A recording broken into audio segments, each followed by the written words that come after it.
My name is Corey Burris, and I have the honor of working for the Georgia Center for Opportunity, where we live by the motto, not for self, but for others. Every day, I get to talk with people breaking through serving their communities.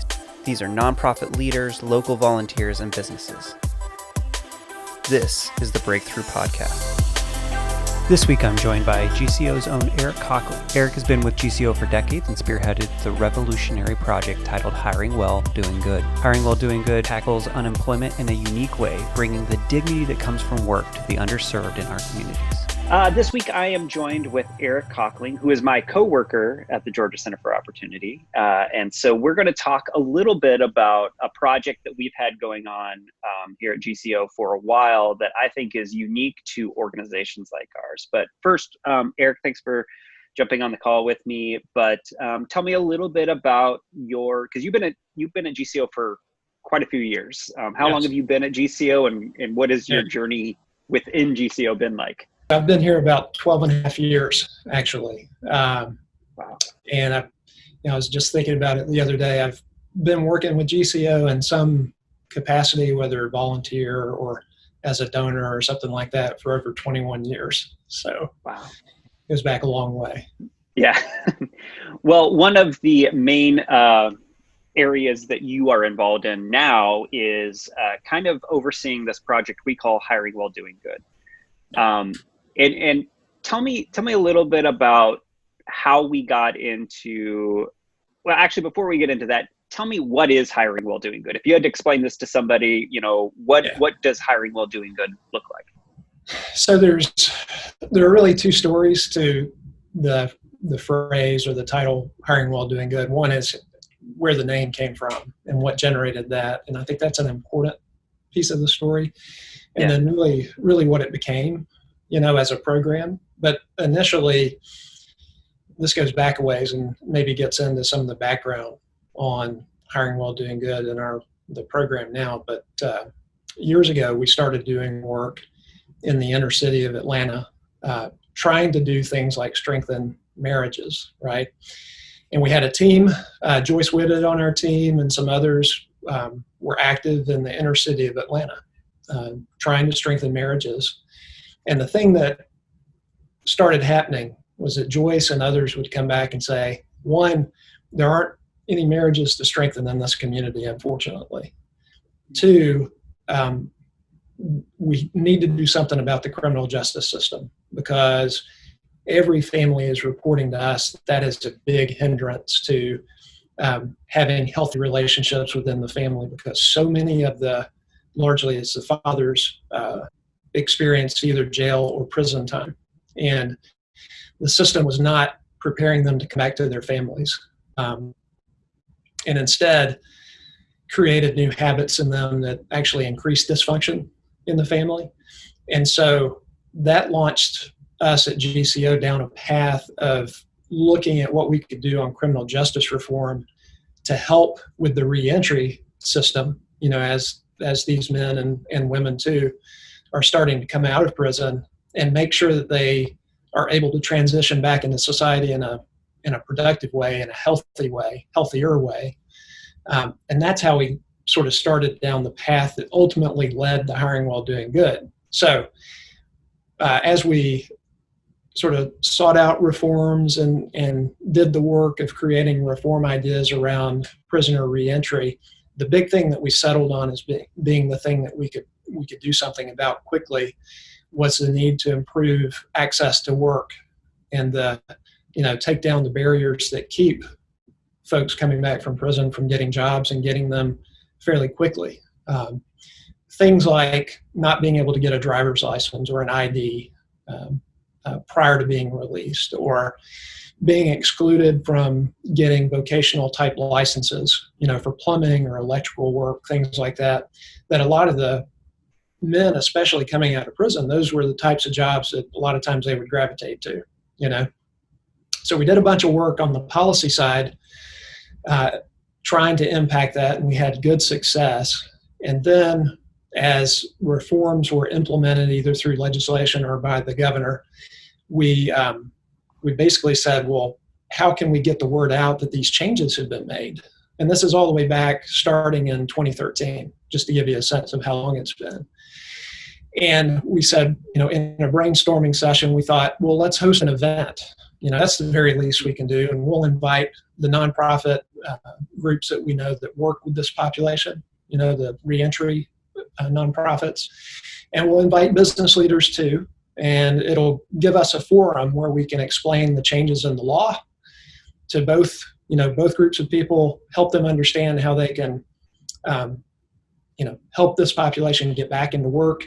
And from a very business-centric perspective, hire well and do good at the same time. So hire well, find employees that can do the work and do it well and really serve your company, but also do good for the community at the same time. So that event was hiring well, doing good. And then out of that has come a program with the same name. So that's a lot, but that's how. Yeah, but that's what's unique about what we're doing at GCO, right? Like it is really listening to the needs, or coming at this from a perspective of like, how do we address a need that exists in these communities, and then learning in that process of what the real either policy hurdles are, or community hurdles are, or social obstacles are placed in the way of people being successful, and so or prospering in life. So so we decided to do this hiring while doing good. What has it evolved into at this point, and what is hiring while doing good in 2020? Yeah, well, out of our event, the hiring while doing good event, we had a couple interesting things happen. One was, an interest in other communities around the state for us to have similar events, basically just to spread the word. Because at that point, remember, it's pre-COVID, unemployment rates are not awesome, but they're low unemployment rates. So we're talking about things that help the most chronically unemployed and difficult to employ to get back into work. So there was a pretty big demand for us to do this event in other places. But in our own community in Gwinnett, there were requests from nonprofits and some of the businesses for us to think about doing something that would be more long-term. It's great that we had the event and inform people, but is there something that GCO could do to bring the community together to actually think through how we set up a system or a process or program or something that would actually create a pipeline into work for these same people, and would, and in part, would we expand it beyond criminal justice and people coming out of prison, and think about, people who've been homeless, people who've just been out of the workforce for a long time, and so they have a spotty resume, and sometimes that makes it really difficult, to get employment. Maybe people who have some sort of criminal record, but maybe have not been in prison. These are all populations that tend to just not be able to find work or keep it. So that's what it became, was sort of that question, could we create a program around it? And so in Gwinnett, we started hosting meetings at our office of nonprofits and business leaders and people who've been impacted by joblessness. And out of that came an idea for just an ongoing initiative where we pull together businesses who are willing to employ, the population that we're trying to help, the folks we're trying to help, and then the nonprofits that are serving them and helping to create that pipeline. And out of that came even more things like the creation of a platform, a web platform that we also call Hiring While Doing Good, that sort of streamlines some of the things that everybody was acknowledging and telling us were difficulties. One of those being barriers assessment for the people coming in, looking for work. A lot of the same things were being faced: lack of transportation, lack of housing, maybe a criminal record that needed to be cleaned up or dealt with in some way, lack of identification, some of those issues that we tried to deal with on the policy side. So the platform itself started to take shape and incorporate those things that they were telling us were needed. And beyond barriers assessment, there was a need to connect the job seekers to nonprofits who could help fill those barriers. And so there's a piece of the platform that does that. And then finally, there's a job connection piece that includes surveying and assessments that allow a job seeker to strengthen their soft skills And ultimately, we want to expand that to increasing their hard skills, the skills that they can bring to an employer. So that's kind of where we are at the moment, and I can go into more detail. Well, and I think going back even to the barriers assessment, I think that's been one of the more interesting things that we have learned through this entire process is that I think most people from the outside that have not struggled to find a job, that have been in either a good economy or have had opportunities available to them, they just go, well, why don't you just go out and find a job? But we realized that there were truly these, I know we call it a barriers assessment. There were these obstacles in people's way that like, oh, I can't get to the job. I don't have the ability. I don't have childcare for my kids. And so there's all these things that these outside forces that impact your ability to be employable or stay employed that we had to think through. And so talk to me a little bit about how kind of the pilot programs that led us to the questions that we're asking now in this platform. Yeah. Well, a lot of the questions initially came from the nonprofits that we were working with as part of our working group, honestly. Yeah.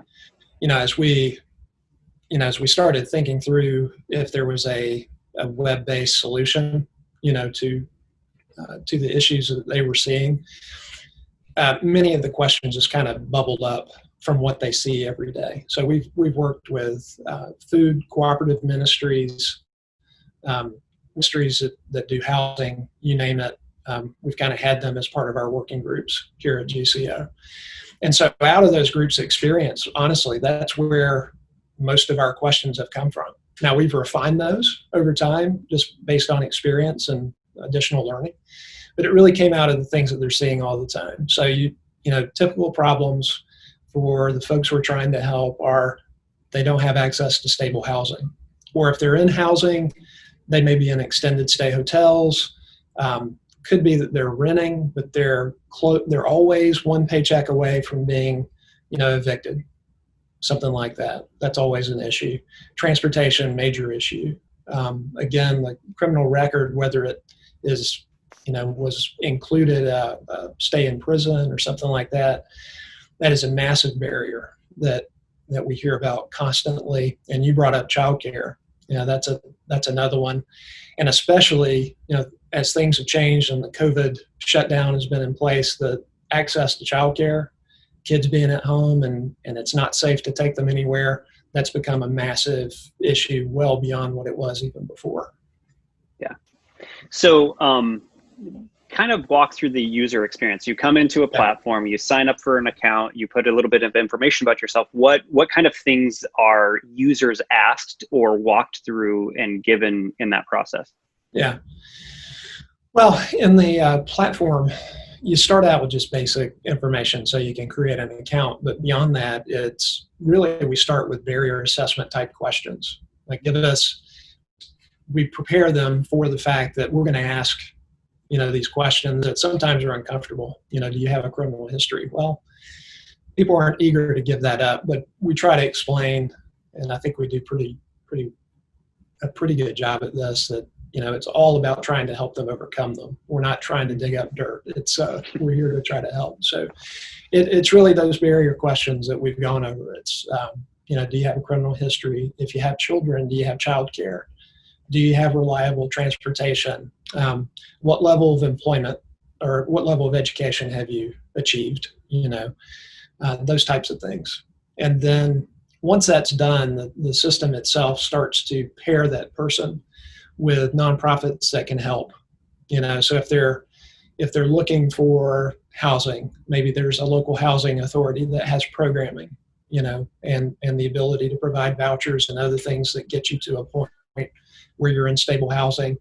If it's a nutrition, food related issue, sometimes we get that. Our food cooperatives are part of the system as well. So it kind of walks you through that part of it, dealing with those barriers that people are facing. And then after that, it's a soft skills assessment that we put people through that asks a series of questions. And based on the answers to that, we have a very good idea of kind of their profile, and the issues that they might face when they actually get into a job. Things like maybe an inability to deal with conflict, maybe not having the greatest communication skills, not being punctual, those types of things. And then the questionnaire on soft skills is linked to curriculum, both online and in person, that allows people to kind of walk through. If they're comfortable online, they can take courses online that help them deal with those barriers. And if they need a class in the community, we have the ability to offer that as well. And then the last piece, I was going to say, I have to imagine that's an important thing for an employer to be able to see too, that not only are the people that are coming through the process, are they being vetted, or not being vetted, but being trained. They're being trained in areas that may have historically been gaps in people's lives. Yeah, that's right. I mean, I think for any employer, the market's maybe it is very different today, which we can get to kind of how we shifted things. But, back when we were essentially at full employment and employers were just looking for anybody, that could fill a job, they're looking for sort of a qualifying organization, or, some group that could say, look, we have been working with this person. They're putting forth a good effort here. Here are the things that they can contribute to your organization. And that's really helpful. Yeah, that's great. So, and then the last step, obviously, I'm sorry I interrupted you, but like the last step is them being able to see a list of jobs, right? Like they're being able to access like employment opportunities in their area. That's right. Yeah. And so on that front, really what we've done is in the communities where we are, and there are a few places where we're working now, but we essentially have a curated list of jobs that we develop. And the way it's come about, at first it was go and grab all the jobs that we think, these folks would be interested in doing and be qualified for. It's turned into sort of a back and forth where when we first populate those jobs, we do that. But then as we learn the community, we start to find out specific needs that people have or desires. Like, a lot of people would like to work in jobs where maybe it's with the government at some level. We got specific requests on that. So we've started adding jobs there. Jobs that can be done from home, like in the current environment, kids are at home, but you still have single moms who need to work. So they're looking for jobs like that. So we've started to intentionally go out and look for those kinds of jobs and populate the system with those. And then on the employer side, once we get into a community, we start learning who the employers are if we didn't know before. And a lot of times we will develop relationships where we get directly from them new job opportunities. And those are populated as well. So that's the approach, rather than a shotgun approach of every job that you would find on Indeed or one of these large sites. It's really focused on trying to help the people that we know are looking, at that moment. That's great. And this, what I love about this project is it's this idea of, like, we talk about civil society a lot, and we talk about communities coming together to meet the needs in their own communities, right? And so we go into a new community. We talk with local area businesses. We're talking with local service providers, nonprofit organizations that are community-based organizations. What do we look for when identifying who to partner with and who to work with in those cases, other than just willingness to be part of it? So yeah. Well, one thing I want to make clear, and it's probably the emphasis on the platform has probably missed this a little bit, but the platform is merely a tool, right? It's a tool to help people develop relationships with each other, whether it's between a job seeker and the nonprofit that can help, and possibly mentors that can be developed through the nonprofit or through some of the work that we do, or it's a relationship with an employer, and that ability to become comfortable, the employer to become comfortable with them, to eventually develop into a job, right? It's sort of, our focus really is about that relationship first. And the focus we have on community is based on that, right? Life is done at the community level. And when we're successful in life broadly, it means that our relationships are generally good, right? Life, that's success. If you boil it all down, like if your job is going great, you're generally healthy and happy about life, the thing that's pretty much always true is that your relationships are by and large healthy. Doesn't mean they're perfect and that they're all great, but so not to harp on that too much, but really that's what it's about. So we see the platform as a tool for that. And because it's just a tool, really what we think is the heart of the program is when you get to a new community, it's developing those relationships with the nonprofits and the businesses and others, civic leaders, concerned citizens, you name it, whoever really has a heart for this, workforce development and helping people who are chronically unemployed. Those are the people that we find, and that's who we need. That's who we gravitate to, because ultimately, GCO is not really a direct service provider organization. We rely on groups to do that. We're there to help convene those organizations, help to develop a vision, give them tools, that will allow them to do the program. But it's all about them, and it's all about helping facilitate that. That's great. So share with me a little bit of the vision now, right? Like obviously we've changed a little bit in terms of COVID, but we're in multiple cities. We're looking, but we're also looking at opportunities outside of Georgia itself as well. Yes. Partially because of what you're saying, we have to be a little, I don't want to say slow, but we have to be intentional in some of those things because it is about bringing communities together and gathering those groups of interest groups together. But where is the platform heading, and where's the vision for it now? Yeah. So currently we're doing work in Columbus, Georgia. We've got a program in Lawrenceville. We're ramping up to be able to do a bigger program in Gwinnett County. It's the second largest county in the state, which should tell us a lot about where the program needs to go. And we've got great community support, in each one of those areas. And it really has come down to, having sort of leading philanthropy, interested in what we're doing, the leading nonprofits in those communities interested in what we're doing and seeing value in it. And I think, the thing that has helped us be successful is we try to come at this with a very humble attitude about what we know and what we don't know, and realizing that the community is the expert on what needs to be done, and we need to listen to that. And so I think what that translates into is that we're learning all the time that, about things we didn't really understand or didn't know.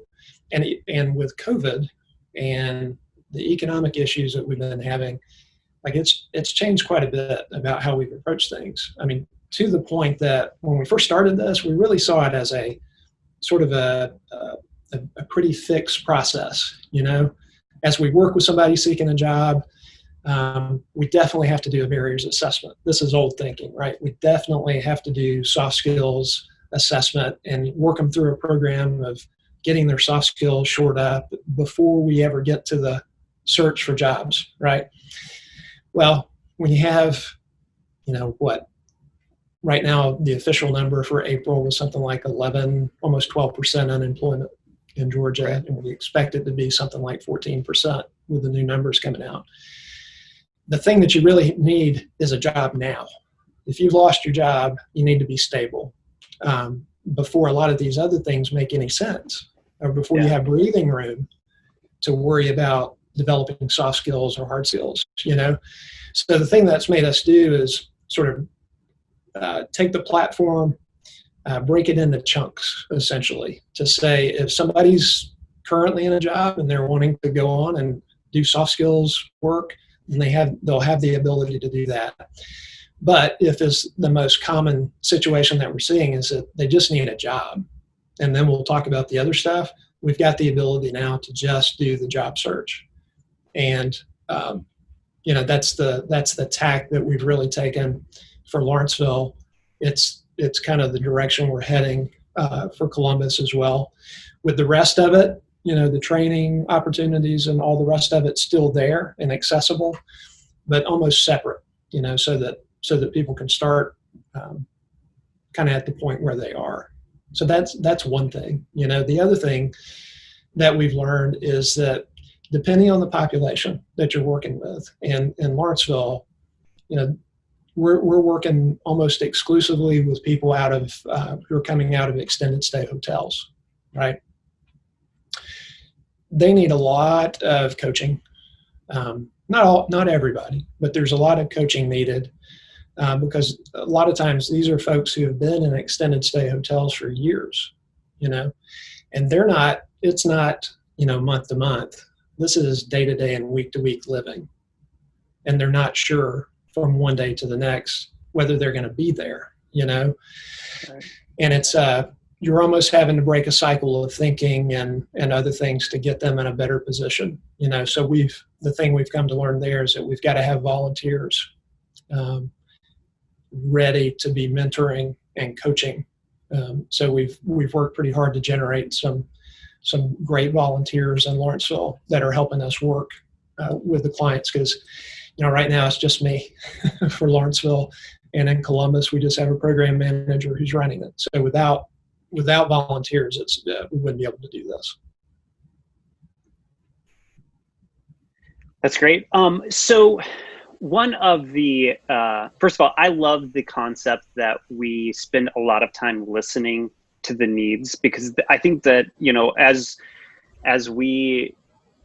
more we learn about what we don't know, and how much we can be responsive to communities, and so much of the solution is at a local level. But can you, as we've launched in Lawrenceville recently, tell me, is there a story coming out of there, one that you can share that of how this has worked out for somebody and changed kind of their trajectory, so to speak? Yeah. I will sort of back up and give you a little bit of a view about how the Lawrenceville thing came about. I think that's important here. Us joining in the Lawrenceville project really came out of churches and church members from a variety of the churches in the community, and some of the ministries, nonprofit ministries, coming together before COVID ever happened, thinking about ways that we could serve some of the poorer neighborhoods in that area, and really I'd say it was in God's timing that we were doing that, because out of that group that was already kind of together and kind of one mind that was something needed to be done, that's where this cooperative effort came from, and I think that's important. It sort of gives you a sense of the heart that needs to exist somewhere, or at least the willingness, before something like this, I think, works. And the thing that I've seen, and I've been surprised by, frankly, because of, I guess, some preconceived notions about how nonprofits work together, is that everybody has come to the table just open-handed, saying, here's what I do well. I do housing well, or I do nutrition well, or transportation is something that we've got some things we can do for. And they're all willing to just bring that to the table, and we come with the jobs platform in some sense of how you work people through that process to get work. It's been a wonderful experience watching it happen. We had one lady who came through, and at the time she was in extended stay, got kicked out. She was living in her car with her daughter, and basically came into the program in Lawrenceville. We call it the Lawrenceville Response Center. That's basically the name for all the groups that are participating and helping. We just play a part. But she received help with housing. This is right now it's like a 3-month program where assistance is given for housing for about 3 months, and there are other things that are added on to that to just help people get stable and into a better place. Anyways, at this point, she's moved from being homeless in her car with her daughter to being on a path to having stable long-term housing. She's been accepted into a long-term housing program. She's back into work in a stable job. She's got childcare lined up, and really everything's pointing in the right direction for her and her daughter. Again, it's not like everything's fixed and she's guaranteed that things are going to go her way, but that's the kind of success that we hope is replicated over and over and over again with a concerted effort. Yeah. What I love about it is like we can't guarantee outcomes, right? But what we can do is do what we can to build bridges and to remove obstacles in people's lives so that they at least have a fighting chance, right? And that's ultimately what the whole idea of this is what can we do to support you? What can we do that will help you get to that next place? So I love that. That's right. And it's interesting, it's easy to demonize companies sometimes. Mm-hmm. And especially if they're landlords, in a tough economy and people are facing eviction because they just can't pay the rent, But it's been interesting to me to see the dynamic between the nonprofits that do housing in this particular project and the companies that run these extended stay hotels. Now, not every experience has been like this, but there have been several where just asking the extended stay hotel or the landlord in a rental situation to say, look, we can pay partially for this person, or they're on track to getting employed in the next 30 days. Will you work with them? Like how many times that's actually happened, right? And the reason it happened is because people were willing to go out and ask, right? There's that. Like, we're not assuming anything about you as a landlord, except that you're a human being, and we think that if you can and you want to, you might have the ability to offer some grace here. Yeah. And we're going to ask you for that, and I've been surprised by how often that's working out. And maybe that's just my skewed view of, how these things work out in real life. But it's just been rewarding to see what people are willing to do, and then on the flip side, seeing the housing nonprofit go at bat for folks and, use the means that they have in terms of legal process to slow these things down so that people have more time to get stable. It's just, it's been very interesting, but very rewarding. Yeah. Like you said, it's great to see what civil society does when you put the power back in the hands of people that are like, oh, we actually can take care of our fellow man. Like we can and will and want to care for people. So that's right. Yeah. Exactly. So if people want to learn more about hiring while doing good, what can they do if they're an organization that wants to get involved? They want to support what's happening. They're a business. Tell us a little bit about where you can find out about more about what this project is. Yeah. Well, there are really two ways. You could go to the Georgia Center for Opportunity website. That's georgiaopportunity.org. We also have a Hiring Well Doing Good website, and it's hiringwelldoinggood.org. I think there's a shorter version that you might know, Corey, for that website. Hiring Well. We'll link all of them in the notes. Hiringwelldoinggood.com is the website, and there are places for, if you're a business and you're interested in having your jobs listed, with the platform, we're happy to do that. Of course, if you're a nonprofit and you want to be part of when we start up in your community, or if you have resources and maybe you're in Lawrenceville or maybe you're working in Columbus and you want to help us there, we'd love to know who you are. If you have volunteers who would like to be mentors, or if you would like to be a volunteer yourself, there are ways to sign up for each of those on that website. That's great. Yeah. Well, thank you for taking some time out of your day. To see that you're in the office is kind of cool too. So since most of us have been like myself at home. Yeah. So this is only like the third day in the last 12 weeks or so. Right. Thank you for joining us. If you know of people making a difference in their community, we want to hear about them. Send us a message on Facebook at GA Opportunity. And don't forget to like us while you're there. The Breakthrough Podcast is a production of the Georgia Center for Opportunity. You can find out all the work that we do to help break down the barriers leading to poverty at georgiaopportunity.org.